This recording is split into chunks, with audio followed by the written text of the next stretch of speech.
Hello guys, my name is Ayush and welcome back to my channel. इस video में मैं आपको दिखाऊंगा कैसे आप मल्टीपल रॉ इमेजेस जेपेक्स में कन्वर्ट कर सकते हो थ्रू फोटोशॉप।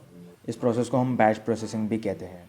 तो गाइस, सबसे पहले आप जाइए फाइल में, then scripts and then image processor.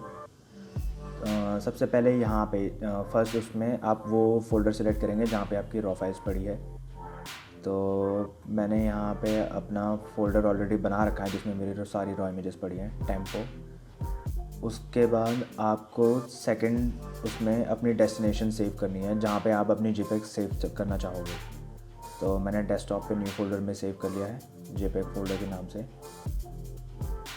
And उसके बाद आप सेव एज जेपेग कर दीजिए। क्वालिटी 12 रखिए अगर आपको हाईएस्ट चाहिए, नहीं तो 10 रख सकते हैं अगर आपको हाई क्वालिटी चाहिए।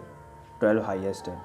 और आप ये चेक बॉक्स सिलेक्ट कर लीजिए अगर आप कुछ सेटिंग्स अप्लाई करना चाहते हैं जो फर्स्ट इमेज में, जो कि सारी इमेजेस में आपकी अप्लाई हो जाएगी। उसके बाद आप यहाँ पे रन क्लिक करेंगे तो ऑटोमेटिकली आप जैसे आपकी ये फर्स्ट इमेज खुली है, इसमें सपोज़ मैंने प्रोफाइल करेक्शन इनेबल कर दी एंड डन कर दिया, तो वही सेटिंग अब सारी की सारी जितनी भी रॉ फाइल सिलेक्टेड है सब में अप्लाई हो जाएगी। अब इसके बाद ये ऑटोमेटिकली एक एक फ़ाइल को यहाँ पे लोड करता रहेगा, देन उसे जेपेग में कन्वर्ट करेगा एंड आपको कुछ करने की ज़रूरत नहीं है। बट इसमें एक ड्रॉबैक है, आप ये प्रोसेस कैंसिल नहीं कर सकते। अगर आपको ये कैंसिल करना है तो आपको टास्क मैनेजर के थ्रू कंट्रोल और डिलीट के थ्रू ये टास्क बंद करना पड़ेगा। So that's it for this video. मिलते हैं आपसे नेक्स्ट वीडियो में। Thank you.